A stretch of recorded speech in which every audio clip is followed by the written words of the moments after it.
trying to engineer a civil war in order to introduce way more draconian measures, because that's what they do. It's problem, reaction, solution again. Why do they let those small boats turn up every day? Why do they take them to hotels? Why do they send the RNLI and the Navy in to fish them out of the sea in the boats? Why do they do that? They could stop it tomorrow. They could just say, no, we're not going to let you in, and tow them back to France. It's France. Anyway, it's France, like everybody keeps saying. It doesn't, none of it makes sense, Dan. And that's why I sit there thinking there must be a reason for it. And it's either the Civil War, so they can introduce new measures, or they're recruiting an army to control the population when chaos. Laughing at us. Literally laughing and guffawing in our faces. We saw it with Calamity Lammy yesterday as they destroy the last vestiges of what made the United Kingdom the greatest place on earth. The Deputy Prime Minister's reaction to his department's total incompetence, which saw infamous child sex offender Habush Kaboto, the man who caused the epic outrage, free on the streets of London, was sickening. But it's not a surprise. They are metaphorically laughing in our face and spitting on our countrymen's graves every single damn day. So last night, a 22-year-old Afghan migrant stabbed 3 people, including, according to eyewitnesses, a dog walker in Uxbridge, London, leaving a 48-year-old dead and 2 others with life-changing injuries. How long are we going to put up with this? How long? This eyewitness, Ben James, summed up the feelings of many. The property of Afghan descent coming out of the HMO property. I know someone on the road, like I said, there was quite loud shouting and screaming, but when I got to the scene, all I saw was piles of blood. And obviously, I mean, it must have been very traumatic to see injured people lying in the street. It's horrible, but it's what we're getting used to around here. It's happening far too much, and the government needs to put an end to it. And, I mean, in terms of this local area, you live locally to see this kind of really horrific event unfolding in the local area as well. I mean, obviously, it's got to be distressing. It's very distressing, but what's worse about it, well, it's not becoming shocking no more. It's like becoming the norm, and that's what's really terrifying. If this happened 5-6 years ago, everyone would be screaming, it'd be uproar, but now it's just becoming like the normal, and that's what's scary about it, really scary. It is, but we cannot let it be normal. We cannot normalise this. One of those stabbed was a 14-year-old. Let that sink in, get angry, and never let those laughing in our face like David Lammy forget. But this all gets worse, of course, because there is now quite clearly an Islamo-left plot to take over the United Kingdom, and the elite class and the MSM intend to look away. But in the Islamist media, that intention is now being made abundantly clear, and unapologetically too. Assalamu alaikum everyone, today we're at Alta Bali Park. We're here to interview some people. So I've asked some questions, brother. Yeah. Alright. What message do you want to give to the far right people? The message I want to give to the far right people is we're here to take over your country. You can't stop us. You can try, but we're here to uphold Sharia law, and yeah, that's it. You can't stop us. You can try, but we're here to impose Sharia law. That was one of the men taking part in the scenes that we saw on the streets of East London this weekend.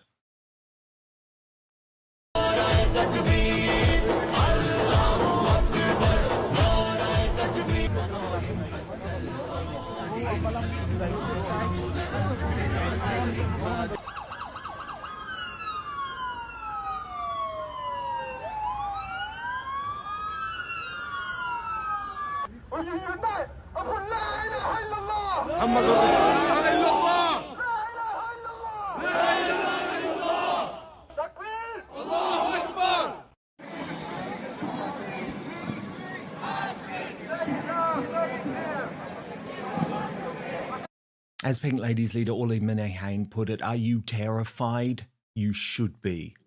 We are. According to some councils, this government and the deranged left, we, referring to the Pink Ladies, are the problem.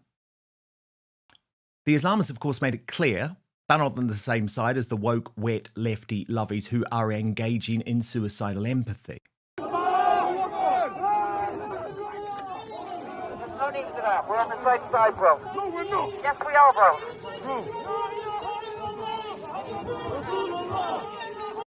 Arja the Empress raged. A mob of men in black blocks and balaclavas waving foreign flags marching through my city, the capital of the UK, with not a single police officer in sight. How can anyone be okay with this? I'm not even close. This isn't protest, it's intimidation. It's a warning shot right in the heart of our capital. While those meant to uphold order stand by and do nothing. And if you think this is fine, you're fooling yourself. This isn't harmless, it's a show of dominance, a takeover right before our eyes. And my friend, former GB News colleague Colin Brazier, newly of Reform UK, argued when the balkanisation of Britain means some of our cities become essentially ungovernable, people will ask, where are the warnings? Where were the warnings? The reality is that there are grim punctuation marks in our island story that are routinely ignored by our establishment. Reform calls them out. And in fairness, Nigel Farage has been the only one brave enough amongst our party leaders in Westminster to call out those scenes at the Weekend Watch. Extremism in Britain. Think about this. Last Saturday, a march was planned, an anti-Islamic extremism march was planned. Have a look at what happened in response.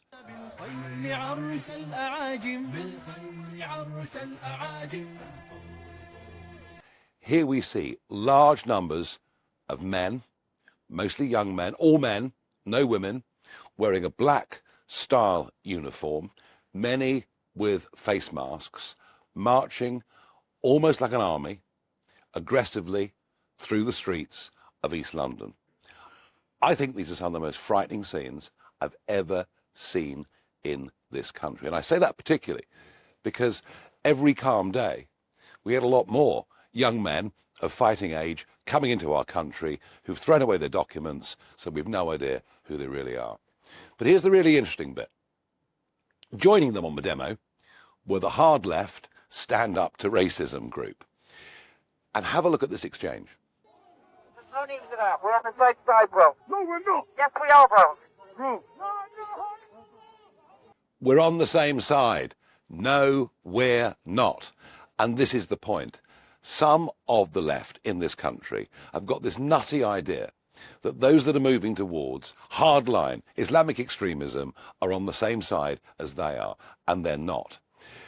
What they were chanting, what the group of men in black were chanting, was strong, anti-Zionist, very clearly anti-Jewish, praising their own martyrs, by which they mean those engaged in war against Jews and the Israelis. It was outright racism on the streets of London. The protest against extremism is banned, and yet those that march in response display open racism and open extremism, and the police do absolutely nothing. That, folks, is two-tier Britain. That, folks, is the scary situation that we're in, and we all need to wake up to the truth. And while I support what Nigel said there, sadly, the channel in which he is a shareholder, GB News, continuously lets itself down by letting hard leftists make revolting slurs against patriots like UKIP leader Nick Tenconi. What? Outspoken is now. Please do subscribe wherever you get yours, Spotify, Apple Podcasts, and make sure you rate and review. I'll take 5 stars. If you may. UKIP is today bears little resemblance to the party Farage led. The guy that is the leader of UKIP has repeatedly done Nazi salutes on the streets and seems to revel in doing so. He is a religious fanatic. And so I think they may well have had the intention to try and rile up tensions in Tower Hamlets. And therefore, I think it's probably legitimate to say that that's not a fair protest. He might have been more or less of a religious fanatic than some of the other chaps we saw out there on the street. Well, this is actually my point, right? right? You know, those people would appear to be Islamists. They're certainly dressed like thugs. They're trying to intimidate people.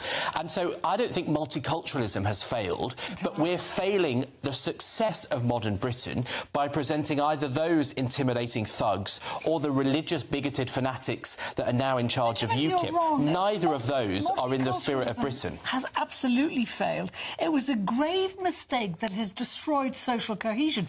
Nick has never given a Nazi salute, and he behaved completely appropriately at the weekend. Indeed, it was Narinder Kaur who defied the police.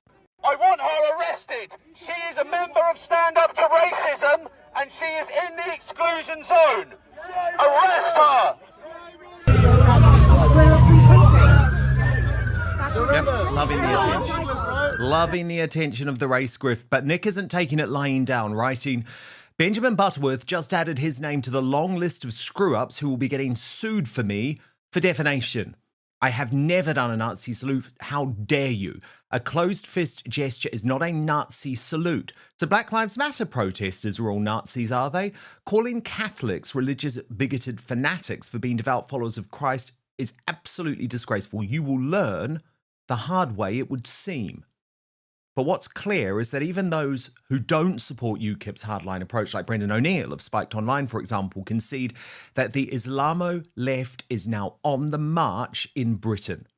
He wrote the protest in Whitechapel exposed the suicidal idiocy of leftists who cozy up to Islamism. The anti-UKIP counter-demo in Whitechapel was not an anti-racism march. We all know it. The dogs on the street know it. It was an orgy of intolerance, doled up as tolerance. It was a display of Islamist arrogance wearing the thin veil of anti-racism to fool overeducated idiots.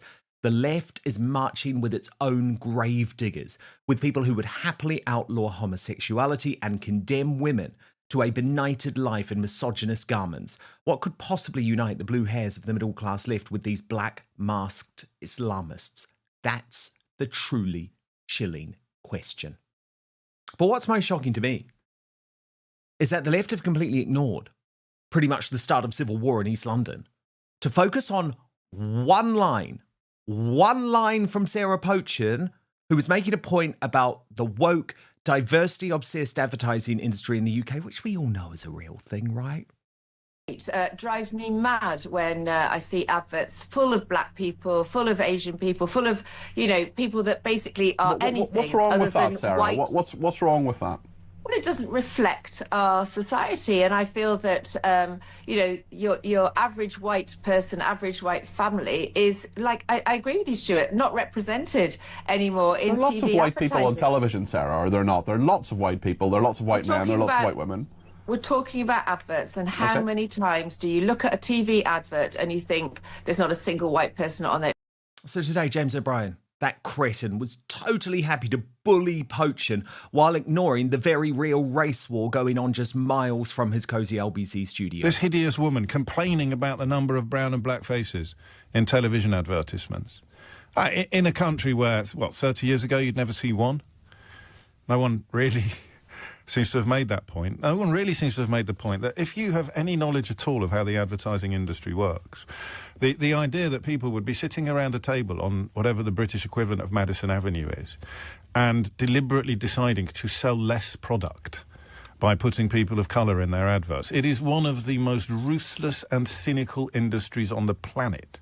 The attention economy, which in many ways pays my mortgage, is designed to shift as much stuff as is humanly possible. So that's not just a racist comment, it's a comment of unimpeachable stupidity. You're thick, you're racist, and you're weird. And I don't know what order to put that in. Don't underestimate the power of weird or the power of stupid. It's a hat-trick of horrors. Racist, stupid, weird. The increasingly mad Nigel Nelson was dragged out by GB News to suggest Pochin had to be re-engineered by the state. That's the issue. Well, I don't know if she does. She says it drives her mad. It drives her mad seeing adverts of that nature. We don't know if she was saying it drives her mad that the people are black, or it drives her mad that the adverts, the direct quote was, it drives me mad when I see adverts full of black people, full of Asian people. Now, you can interpret that as being racist, or you could say it drives me mad that adverts don't reflect reality, which they clearly don't. Well, I mean, in Sarah's case, that clearly, well, in my mind, that is clearly a racist comment. Why? Not that Sarah is racist, because it drives her mad to see black and Asian people in an advert. That's what she said. What I think should happen now is that Nigel Farage was right not to take the whip away as Labour demanded. What I do think Sarah should do is go on one of the courses that exists over in the House of Commons. Oh, right. Well, she goes away for reprogramming. Go to the woke gulag. I mean, come off it. I've met a number of MPs who reluctantly went on these courses, came back and do you said, think the worst reasonable." racism in Parliament is Sarah Pochen talking about TV ads, or some of the racism we see from some of the more fruity backbenchers around anti-Semitism, about Tel Aviv football fans, about signing petitions to keep Jews out of Britain? Is this really the correct focus for racism in politics, or is it just a smokescreen, a distraction? I think that given that she apologised for her words afterwards, she obviously regrets them. She blurted them out. It wouldn't do any harm to go on one of these courses so she doesn't do it again. For God's sake.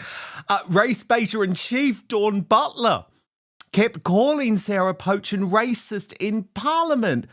This is an anti-white racist sparking fury from the Deputy Speaker.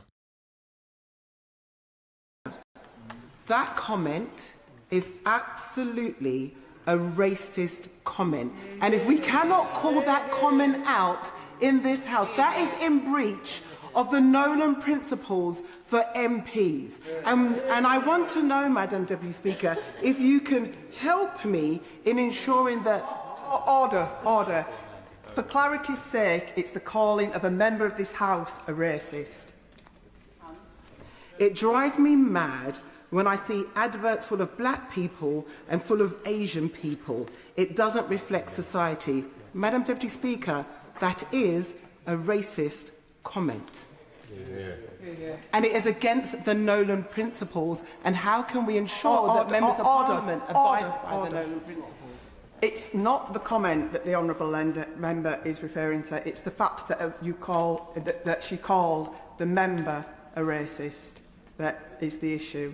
If you can please reflect on your remarks of calling a member of this House a racist and stick to the comments being a racist. It may be that she considers that that is dancing on the pin of her head, but it's important that we all act with respect and set an example to the country. The comment is a racist comment. It's quite strange that I'm unable to call out the member for being a racist, having made a racist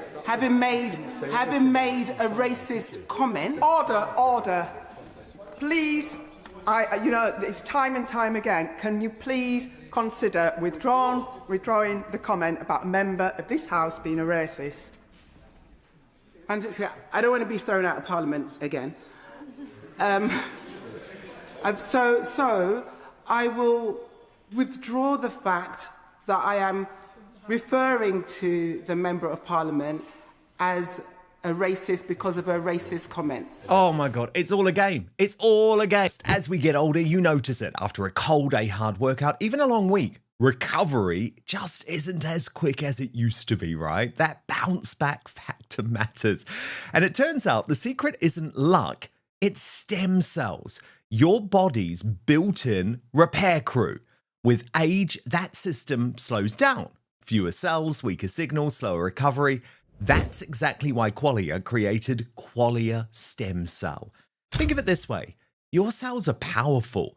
Qualia Stem Cell helps keep them that way. It's crafted with nature's heavy lifters, sea buckthorn, royal jelly, and more to support your body's natural repair system so you can keep moving, healing, and thriving. You don't have to accept slowing down. This is about supporting better aging by reactivating the systems that help you bounce back. And it's refreshingly simple. You take it just 4 days a month. So if you've ever felt like your body just doesn't bounce back like it used to, whether it's after a tough workout, getting sick, or just the wear and tear of life, this is for you. Qualia Stem Cell was designed to support your body's natural repair systems, helping you heal, recover, and keep going strong. And right now, you can try it for up to 50% off at qualialife.com/Dan. And here's a bonus. Use the code Dan for an additional 15% off your order. So that's QUALIA life.com/Dan. Your body's built to repair itself. Qualia just helps it do it that better. And a big thanks, by the way, to Qualia for sponsoring this episode of Outspoken. But now, back to the show. Mateless, she's going mad, by the way, of the fake news agents. Even said this was all part of a Reform UK. Sarah Pochin does something very useful for Reform, actually. And I didn't think I'd be saying this 2 days ago. But the fact that they sort of keep letting her go out there.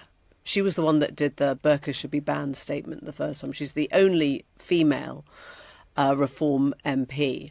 And she sort of gets out there, says something pretty ludicrous, which Reform then carefully distances themselves from. In other words, oh, she might say that, but that's not where the party is. The party is here. The party is, I think Farage is very aware that he doesn't want to be sort of in the burqa chat. He doesn't want to be in the racist chat. He doesn't want to be sort of in the outliers chat. He wants to try and make Reform look as if it's mainstream.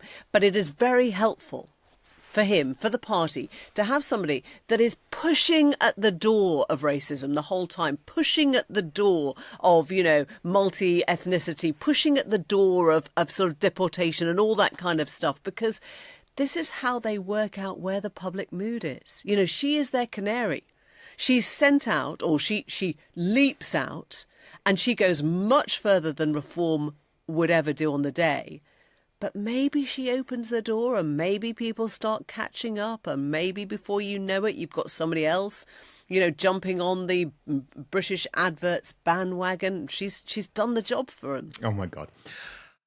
Oh, she's certifiable. Perhaps it's Nick Dixon who put it best, actually, by writing, "We are in a battle for our very survival against various forces hell-bent on destroying us, while these twerps think the problem is Sarah Pochin's remarks. It's like Tony Montana sat with his mountain of coke while the assassins are at the door." Ant Middleton, by the way, who was Sadiq Khan's biggest threat at the next London mayoral election, put it this way: why are we not allowed to be proud of our white heritage, to preserve and to protect it, just as all other cultures are encouraged to do theirs? Our white heritage is not a part of British culture, which has been over time eradicated from our history. It went way before my generation, and now they're doing the same with our faith and religious beliefs. If you can't see the death by 1,000 cuts strategy here, then you are either turning a blind eye or care not for your country and its heritage and history. I love that our countries, that other countries and cultures are really proud of their heritage and history. More power to them. Preserve it at all costs. However, never lose sight and be proud of your white heritage, culture, and history. Never allow entitled victim mentality individuals to take that from you. I'm a proud white Englishman. My ancestors fought and died for your right to vote. I encouraged you to dig up photos from World War I and World War II of British troops, and something will become very apparent. And this is why the response from Nigel Farage to Sarah Pochin, it really did disappoint me. The words that Sarah Pochin used in response to a caller into talk radio on Saturday morning were without ugly, and taken on their own, could be read to be very, very unpleasant indeed. I am unhappy with what she has done. I can't underestimate that, and she fully knows how I feel. The way she put it, the way she worded it, was wrong and was ugly. As Rupert Lowe responded, Sarah Pochin had a point. White people are massively underrepresented right across society, very much including the advertising industry. Could she have worded it better? Yes, obviously. But Farage was wrong to throw her under the bus for it. A good leader supports their team even in difficult times. The media focus on this over the past few days has been insane. Don't submit to the mob. Certainly don't throw a colleague to the wolves to satisfy the pack. It will never work. And by the way, even Grok admits that Sarah Pochin was right. So yeah, Grok, right? Said yes, Sarah Pochen correctly highlighted disproportionate representation in UK ads where black people appear in over 50% despite comprising 4% of the population. And the terrible things that are going on, and have been going on, by the way, for the past 5 years, are starting to be exposed. Andrew Murtha revealed some of the lengths woke companies like Sky go to in their bid to mainstream anti-white racism. He said, I can 100% say I was told to Photoshop out white people while working for Sky and replace them with people of colour. Whether or not she should apologise is up to her, but white people are being removed from the mainstream media because I've been told to do it. And I think this exchange between Larry the Cat, right, which is our hard leftist ex-accountant Jess Gill, sums things up well, because Larry the Cat said the purpose of adverts isn't to accurately reflect society, it's to sell things. That's not what they've been telling us, right, for the past decade. So Jess Gill said for years, they've been non-stop complaining about the lack of diversity and representation on TV. Now they've won by gaslighting us, saying it doesn't matter. British ads should have British people. We're fed up of being pushed aside and ignored in our own country. Now, Carol McGiffin is here.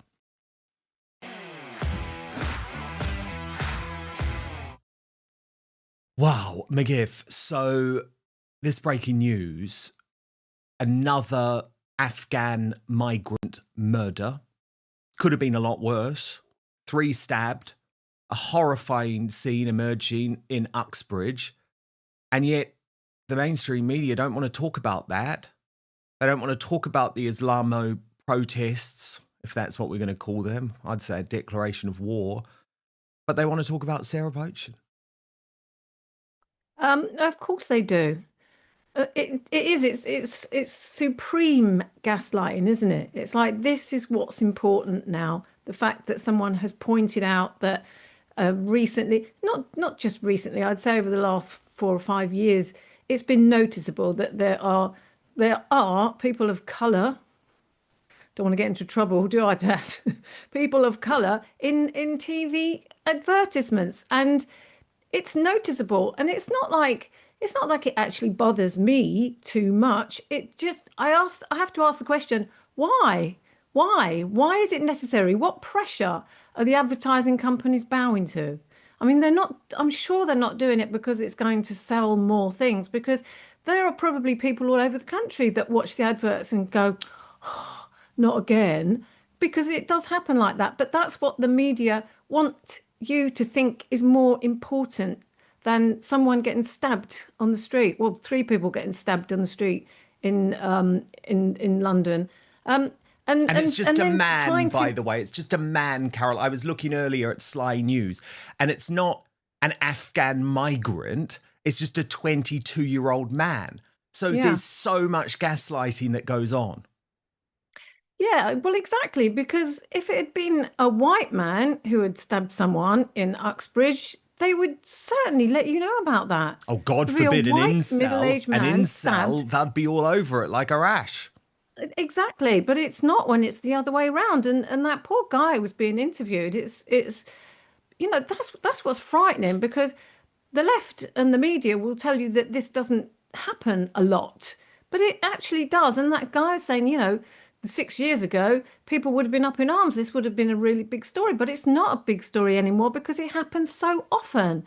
And it is it can't possibly be normalized, but it doesn't shock anybody anymore because it happens so often. You read about it all the time. And then you get Sadiq Khan standing up and saying, we've reduced knife crime. We've done this. The crime levels are down in London. It's like, really, it is laughable, but it's not funny. Well, he also said there were no grooming gangs, didn't he? No Pakistani rape gangs in London. The Met Police have just reopened 9,000 cases. So he is a liar. And I want to know what you think about those scenes in London over the weekend.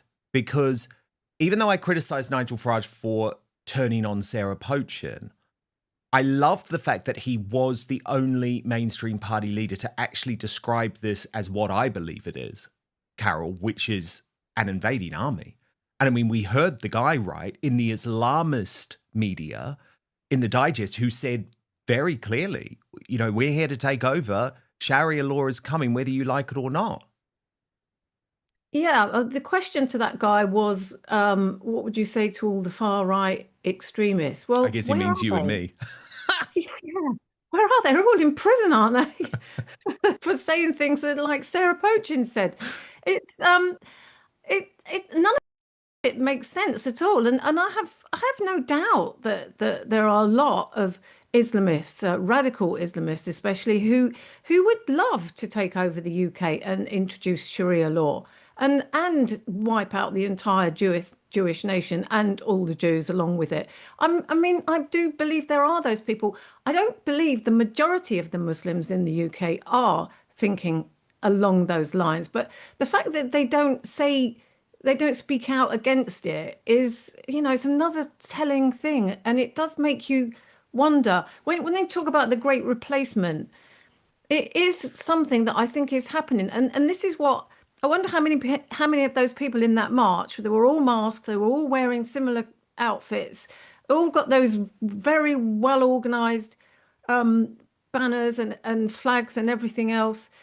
How many of those did come over on the boats? How many of them are illegal immigrants? I wonder, because I've said to you for years now, it is the government who are the traffickers. They're the people traffickers. Yes. They're the criminal gangs. They're allowing this. They're facilitating this. And I wouldn't be surprised if they're paying for it to happen. Well, how can we deny that now? How can we deny that now, Carol? Because it feels to me like they're importing their voters. They're importing the people who they want to keep them in power. But again, I think that's delusional, of course, because if you look at the Labour Party, they are now being outflanked by the Islamists on the very hard left. So it's a suicidal empathy going on. But by the way, I'm glad you didn't say the great replacement theory, because, for many years, Carol, if you dared talk about this, you were definitely on the far right, right? you were in prison. Yeah, but it's not a theory. It's not a theory. It's just a demographic fact. It's just an absolute demographic fact of the United Kingdom. So, yeah, just call it the Great Replacement. Great. I mean, I'm happy with that because this is no longer a theory. It is happening. If people tell you it's not happening, then they're actually not speaking about a demographic reality. It's not a political point. No, I don't, and I don't think it's really about importing voters either. I think it's. What do you think it is? I think it's the provocation that goes on towards the native, I suppose, the white population, the English people, even parties like Reform, who weren't allowed to march and protest in Whitechapel, but then they allowed this mob to roam the streets. It's almost like they're trying to. I wouldn't be surprised if they were trying to engineer a civil war in order to introduce way more draconian measures, because that's what they do. It's problem, reaction, solution. Again, it's like, let's make this happen so that we can clamp down. Starmer's already doing it with digital ID. Well, digital ID, and don't forget, I think it was after the Unite the Kingdom rally that you were at, and Tommy Robinson was at, that famous super far right racist thug. God, anyone else says that, I'm just going to lamp them. And it was straight after that when they blatantly said, without laughing, 26 people were arrested. 26. And the march before that, which was a pro-Palestinian march, there were hundreds apparently. And it's like, this 26 people, some of those people were on the opposing side, and quite a large proportion, I understand. Yes, and they only clarified that later. Yeah, and the Home Secretary afterwards straight away says, we've got to clamp down on these repeating marches. And it's every week you see pro-Palestinian, anti-Jewish marches going on in the streets of London. So they don't want to clamp down on those marches, they want to clamp down on the ones that are disagreeing with the government, the ones that you or I might attend, the UK rallies. I mean, they will do it. They will do it. They'll find a way to do it, because that's the only way they get to control the population. And the reason for doing that, no one really knows why they want to do that, or they're hell bent on doing it. But it must have something to do with the financial system. We all know that that's in trouble, and there's going to be a collapse soon. And when people can't get their money, there's going to be, I mean, it's just going to be chaos. And they will need an army on the streets to control people. And I know I might sound like I'm mad and overthinking all of this, but when you look at the stuff and you can see it with your own eyes, and you can hear things with your own ears. And you know what George Orwell said, the final command in 1984 was ignore the evidence of your eyes and ears. And it was their final most important command, or something like that. And that's exactly what they're trying to tell you to do.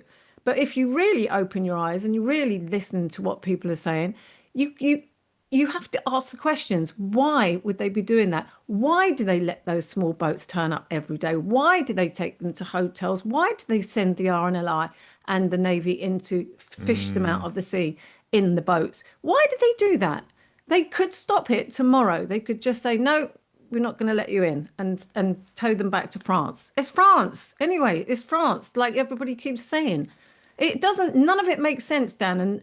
And that's why I sit there thinking there must be a reason for it. And it's either the Civil War, so they can introduce new measures, or they're recruiting an army to control the population when chaos ensues. Well, I was going to say, or something even more terrible.